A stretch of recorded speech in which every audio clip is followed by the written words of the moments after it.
Alright, what's going on? My name's Michael, and alright, we got my boy Hamilton. He needs some help understanding these medical terms, so we're about to get into this process. We're about to help him out real quick, help my boy out. Alright, so first, we got the root. That is the foundation of the word. Some common roots you'll see. Hemat, that's blood. We got gaster, that's your stomach. And enter, that's your intestines. Okay, next we got the combining form. That is the root plus the combining vowel. The combining vowel does not have a meaning. It just connects the root to the suffix. So we got hemato and gastro here. Those are examples I just gave you, except that there is an O at the end of both of them, and that is the combining form. So hemat, blood, gastro, stomach, and then cardio, that is your heart.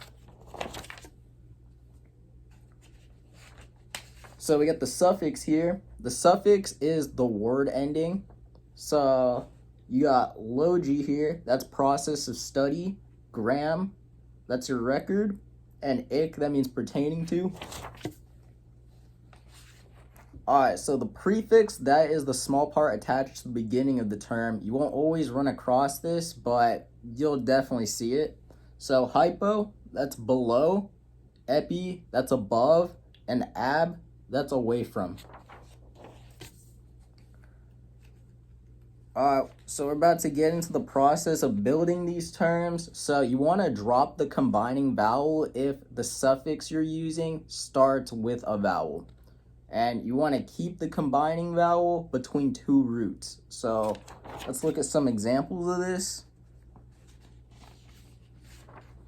We got epigastric here.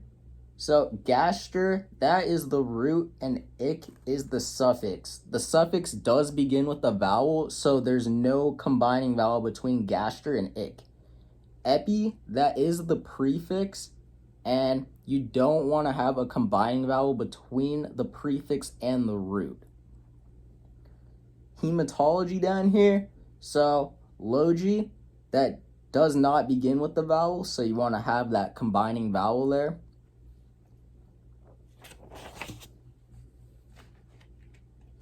Alright, we got arthritis right here. That's joint inflammation. And so itis, that begins with an I. So you don't want to have that combining vowel there.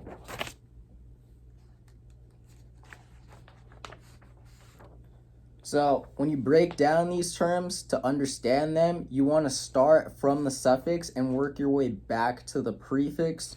So when you have biopsy here, bi, that is the root, opsy is the suffix, and opsy, that means process of viewing, bi means life. So when you read it from the suffix to the root, that's process of viewing life. We got cephalic here. Ik means pertaining to. Cephal means head. So when you read it from back to front, that's pertaining to the head. Alright, we got gastrectomy here. So, ectomy, that's excision or removal.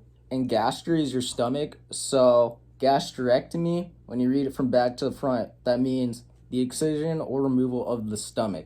Or maybe like part of your stomach. Alright, we got some tricky terms here. Some of them, they'll be spelled different, but when you say them, they do sound the same. An example of that is ilium and ilium. So ilium with an I right here, that is part of your hip bone. And ilium with an E, that's part of your small intestines. And we got sacro and sarco here. They're spelled somewhat similar. They don't really sound the same, so you'll probably be all right. But sacro, that's your sacrum. And sarco, that means flesh. So gram, graph, and graphy here, these all pertain to recording. Gram, that's your record. Graph, that's an instrument you use to record. And graphy is when you actually go through the process of recording. So next we got scope and scopy here. So scopy is a visual examination, And then scope, that's an instrument you use to visually examine. We got tomy, ectomy, and stomy here. Stomy, that's a new opening. Ectomy, that's when you're removing or an excision. And then tomy, that's the process of cutting. All right, man, we just went through the full process. Hopefully we helped out my boy Hamilton, and thank you.